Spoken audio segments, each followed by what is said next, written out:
Hi hello welcome to our channel. నేను మీ సిరి.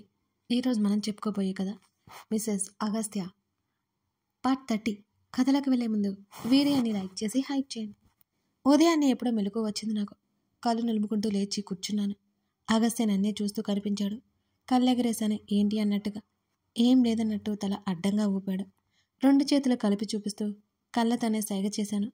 చంపుతా మాట్లాడకపోతే అని సీరియస్గా అన్నాడు అగస్త్య. కూల్గా నవ్వాను, తనని ఇంకా ఇంకా ఇరిటేట్ చేస్తూ.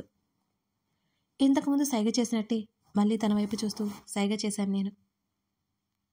ఈరోజు ఇంటికి వెళ్ళాం, రేపు మార్నింగ్ ఫ్లైట్కి ఇండియా వెళ్తున్నామని చెప్పాడు విసుగ్గా నన్నే చూస్తూ. నా మనసులో ఏముందో ఇట్టే తెలిసిపోతుంది మా రావణ్కి. భలే గెస్ చేస్తున్నాడు కదా. బెడ్ మీద నుండి తన చుట్టూ చేతులు తిప్పి మెటికలు విరిచాను, దూరంగా ఉన్న తన్నే చూస్తూ. దగ్గరుంటే కొట్టేలా ఉన్నాయి తన చూపులు. కావాల్సినవి తెచ్చిచ్చాను. క్రిష్ ఇచ్చాడు. ఫ్రెష్ అయ్యి ఫేస్ వాష్ చేసుకుంటున్నా, బ్రష్ చేసుకుంటున్నట్టు సైగ చేశాను తన వైపు చూస్తూ. తన చేతికి చిక్కితే చంపేసేలా ఉన్నాడు తను. నా సైగలకి బాగా బాగా ఇరిటేట్ అయిపోయాడు.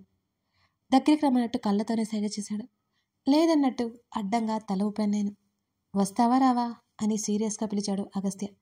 మెల్లిగా అడుగులో అడుగు వేసుకుంటూ తన దగ్గరికి వెళ్ళి తన మరో చెయ్యి నా భుజం చుట్టూ వేసుకున్నాను దిగమన్నట్టుగా. నీ బోడి హెల్ప్ నాకేం అవసరం లేదు, నాకు కాళ్ళు బాగానే ఉన్నాయి అని సీరియస్గా అన్నాడు. నా మెడలో ఉన్న చైన్ బయటకు తీసి కళ్ళకు అద్దుకున్నాను నేను. అదే మంగళసూత్రంలా ఫీల్ అయిపోదు.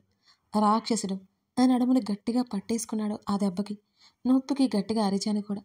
చపాతి పిండి అనుకుంటున్నాడా ఏంటి నా నడుముని? ఇప్పుడు కానీ నోరు తెరవలేదు అనుకో అని కన్నింగ్ లుక్స్ నా వైపుకి విసిరాడు దుర్మార్గుడు. ఏడుపు ముఖం పెట్టాను నేను, కళ్ళు తుడుచుకుంటున్నట్టు యాక్ట్ చేస్తూ. ఈసారి డైరెక్ట్గా నా పెదవుల మీద తన పెదవులతో దాడి చేశాడు అగస్త్య. కళ్ళు పెద్దవి చేసి బిగుసుకుపోయాను నేను. గాఢంగా ఓ ముద్దిచ్చి దూరం నెట్టేశాడు నన్ను. ఇప్పటికైనా మాట్లాడతావా లేదా అంటూ కళ్ళెగరేశాడు ఈవిల్ స్మైల్ చేస్తూ. తన వైపు కోపంగా చూశాను నేను. నేను ఫ్రెష్ అయి వస్తా, మాట్లాడకపోతే ఇక నీ ఇష్టం చూసుకో అని వాష్రూమ్లోకి 5 నిమిషాల్లో ఫ్రెష్ అయ్యి బయటకు వచ్చాడు. తన వైపే ఇంకా గుర్రుగా చూస్తూ ఉన్నాను నేను. ఏమొచ్చింది రోబోట్లా అలాగే నిలబడి ఉన్నావు అని అడిగాడు తను తాపీగా. అయినా నేను మాట్లాడలేదు తనతో. నా పంతం మాత్రం వేయలేదు. శ్రీధర్ మాట అంటే మాటే, శబ్దం చేస్తే మంగమ్మ శబ్దం కన్నా స్ట్రాంగ్గా ఉంటుంది అని తెలియాలి కదా అతనికి. నా చెయ్యి నడుము దగ్గర పెట్టుకుని నొప్పి ఉన్నట్టు ఫేస్లో ఎక్స్ప్రెషన్ ఇచ్చాను నేను. ఓ పెయిన్గా ఉందారా, నేను సెట్ చేస్తా అని అన్నాడు అగస్త్య. దెబ్బకి 2 చేతులు చెంప కింద పెట్టి నోరు తెరిచి కళ్ళు పెద్దవి చేసి చూశారు తన వంక. 2 చేతులు చాపి నా దగ్గరకు వస్తుంటే క్రిష్తో పాటు వెళ్ళి తినడానికి ఏమైనా తీసుకొస్తానని బయటికి పరిగెత్తాను నేను డోర్ వైపు. అప్పుడు అర్థమైంది మాట్లాడేశాను అని. నా తల మీద నేనే ఒక్కటి కొట్టుకున్నాను మాట్లాడినందుకు. క్రిష్ వచ్చాడు. గుడ్ మార్నింగ్ ఏంజల్ అని అన్నాడు తను నవ్వుతూ. చిన్నగా నవ్వి నేను ఊరుకున్నాను. టిఫిన్కి వెళ్దామన్నట్టు తిన్నట్టు నోటి దగ్గర చేపెట్టి సైగ చేశాను. ఆకలేస్తుందా, వెళ్దాం పద అని అన్నాడు క్రిష్. ఇంకా నా సైగలకి అర్థం తెలియక తల కొట్టుకుని క్రిష్ వెంట నడిచాను నేను. క్రిష్ తీసుకున్న హోటల్ వైపు కాకుండా అక్కడ టిఫిన్ బండి ఉంటే అటువైపు నడిచాను. క్రిష్ నా వెనకే వచ్చాడు. ఇక్కడంతా చాలా మోడ్రన్గా ఉంది కల్చర్. టిఫిన్ కొట్టు అంకుల్ దగ్గరికి వెళ్ళి చేతిని గుండ్రంగా తిప్పుతూ చూపించాను. ఏం కావాలని అనుకుంటూ నా వైపు అయోమయంగా చూస్తున్నారు. క్రిష్ వైపు చూశాను చెప్పన్నట్టుగా. క్రిష్ బుర్ర బద్దలు కొట్టుకుంటున్నాడు. దోశ పూరి కావాలని చెప్తుంటే వాళ్ళిద్దరికీ అర్థం కాలేదు. క్రిష్కి ఏదో అర్థమైనట్టు అమ్మా వదినమ్మా నువ్వు చెప్పే టిఫిన్ ఇక్కడ ఉండదమ్మా అని అన్నాడు చేతులెత్తేస్తూ. నాలుక ఖర్చుకొని అక్కడున్న వింత ఐటమ్స్ ప్యాక్ చేయమని సైగ చేశాను నేను ఇక తప్పక. నా వైపు అదోలా చూస్తూ పార్సిల్ చేసేశాడు ఆ అంకుల్. అవి పట్టుకుని హాస్పిటల్లోకి వచ్చాను నేను. మై డియర్ వదిన గారు మౌనవ్రతం ఏమైనా చేస్తున్నారా అని క్రిష్ అడిగాడు. అవును అన్నట్టు నిమ్మలంగా నవ్వుతూ తల ఊపాను. ఏంటి నువ్వు మౌనవ్రతమా అని షాక్ అయిపోయాడు క్రిష్. క్రిష్ని చితక్కొట్టాలి అని అంత కోపం వచ్చింది కానీ బలవంతంగా తమాయించుకున్నాను నేను. క్రిష్ వైపు ఉరుము చూశాను. అంటే నువ్వు మాట్లాడకుండా ఉండలేవు కదా వదినమ్మా, అందుకే అలా అన్నాను అని అడిగాడు. వెర్రి నవ్వు నవ్వుతూ నన్నే చూశాడు. తన వైపు సీరియస్గా చూసి లోపలికి వెళ్తున్న నన్ను నా వెనకే క్రిష్ వచ్చేశాడు. వాళ్ళిద్దరికీ టిఫిన్ అందించి నేను తింటూ కూర్చున్నాను. వాళ్ళు మాట్లాడుకుంటున్నారు కానీ నేను మాట్లాడలేదు ఇద్దరితో. ఆ రోజు కూడా అంతే గడిచిపోయింది.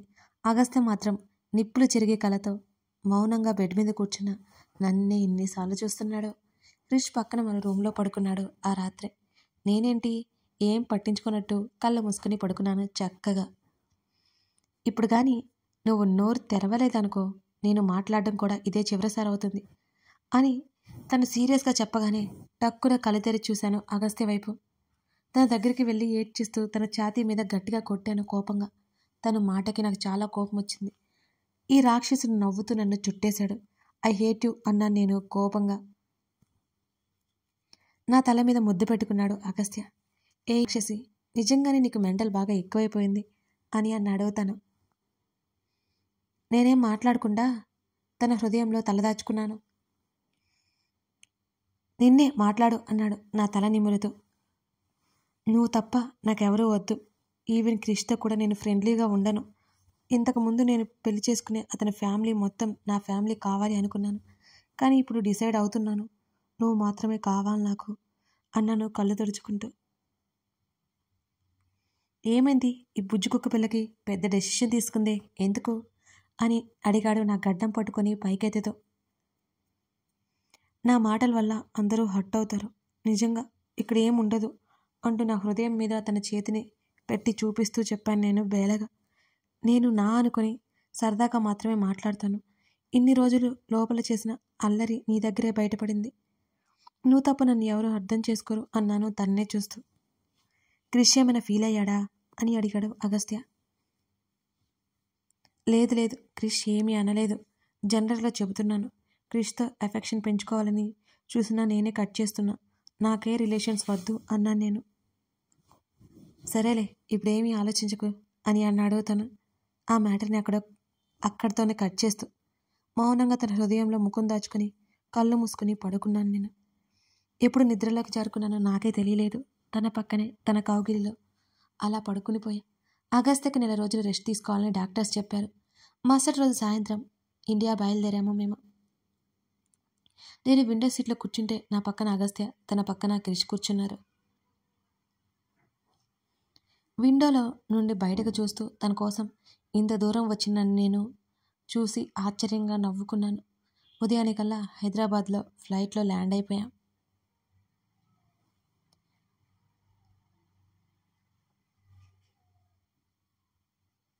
సరాసరి తన ఇంటికి తీసుకువెళ్ళాడు నన్ను. క్రిష్ మాతో రాలేదు. తను ఒక్కడే అక్కడ ఎందుకుంటున్నాడో నాకైతే తెలియదు. కానీ తన ఫ్యామిలీ గురించి ఇంకేం అడగలేదు నేను. ఒకప్పుడు ఆ గదిలోకి వస్తే భయపడి చచ్చేదాన్ని.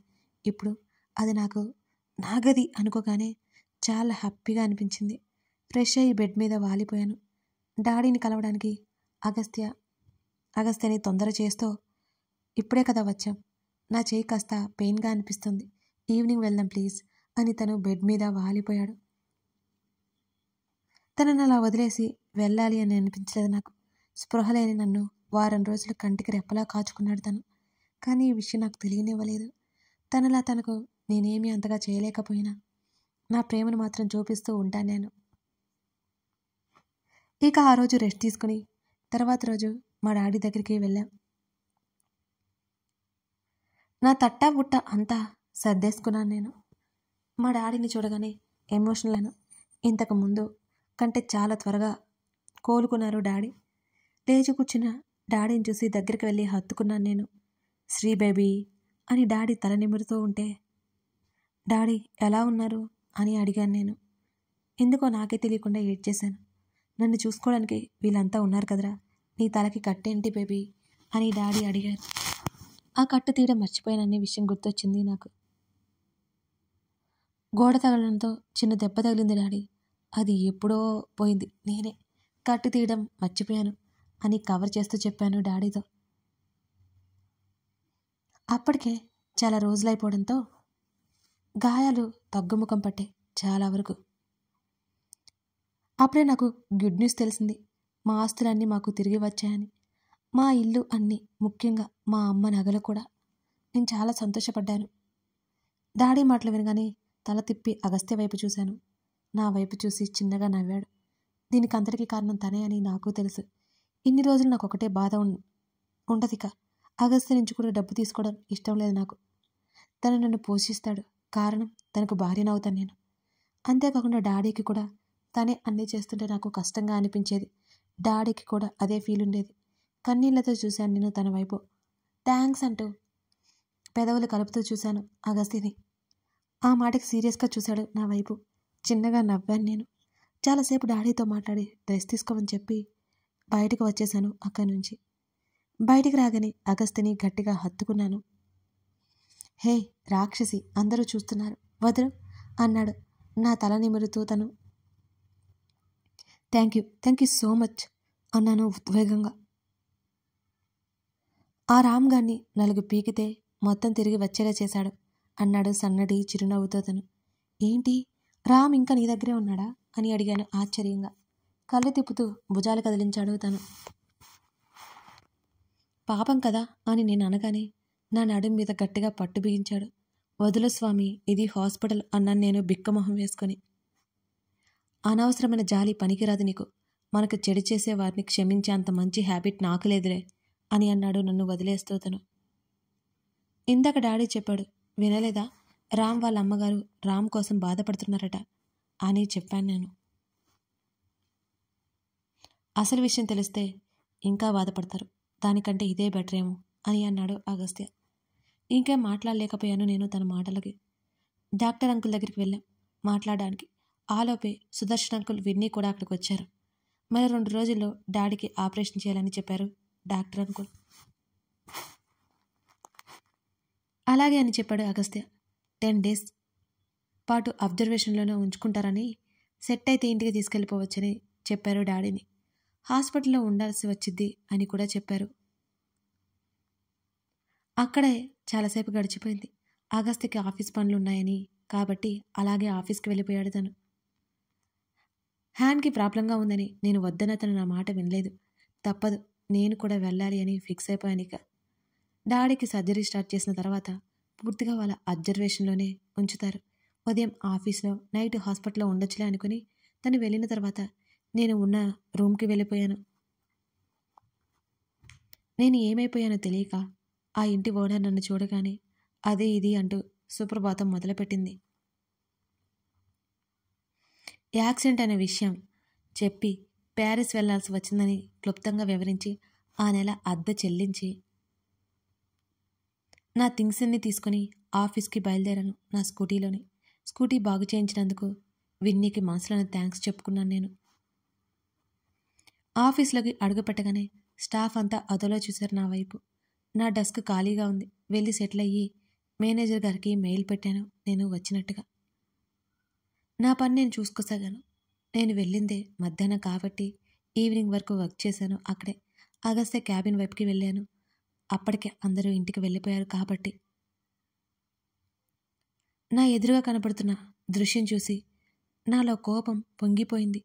కోపాన్ని పంటి బిగువన అణుచుకొని అలాగే చూస్తూ ఉన్నాను నేను అగస్త్యని. మా రావణ్ అటువైపుకి తిరిగి ఫోన్ మాట్లాడుతున్నాడు. తన పిఏ సునంద మా రావణ్కి వెనక నుంచి ఫ్లయింగ్ కిసిలిస్తోంది. అది చూసి నాకొక్కసారిగా ఒళ్ళు మండిపోయింది. సార్ అన్నాను నేను ఒత్తి పలుకుతూ. ఉలిక్కి పడుతూ సర్దుకుంది సునంద. ఫోన్ మాట్లాడుతూ వెనక్కి తిరిగి నా వైపు చూసి 5 నిమిషాలు అన్నట్టు సైగ చేసి కాస్త దూరం వెళ్ళాడు అగస్త్య. సునంద దిక్కులు చూస్తూ దగ్గరికి వెళ్ళగానే నా వైపు చూసి వెర్రినవ్వు నవ్వుతూ, హాయ్ మేడం, సార్తో పని ఉందా అని అడిగింది. తను చేసిన ఓవర్ యాక్షన్కి నాకు అప్పటికే మండిపోతుంటే, హా ఉంది, సార్ వస్తే ఇంటికి వెళ్ళిపోవాలి, ఆ తర్వాత సార్తో చాలా పని ఉంది అన్నాను సునంద వైపే సూటిగా చూస్తూ. నా మాటలకి దెబ్బకి షాక్ అయిపోయింది సునంద. ఏం మాట్లాడుతున్నారు మేడం అని అడిగింది అదే షాక్తో. కథ కొనసాగుతోంది. మరి ఇప్పుడు అగస్త్య శ్రీధ రిలేషన్ గురించి అందరికీ తెలియనుందా? శ్రీధ అందరికీ చెప్పడానికి ఇష్టపడుతుందా? అగస్త్య ఎలా రియాక్ట్ అవ్వబోతున్నాడు? ఇవన్నీ తెలియాలి అంటే కథని చూడాల్సిందే. మీకు ఈ స్టోరీ నచ్చిందనే అనుకుంటున్నానండి. మీకు ఈ స్టోరీ నచ్చితే మీరిచ్చే ఆ లైక్, ఒక చిన్న కామెంట్ నాకు ఇంకా ఉత్సాహాన్ని తెప్పిస్తాయండి. మిస్ చేయకండి. Thank you for watching this video.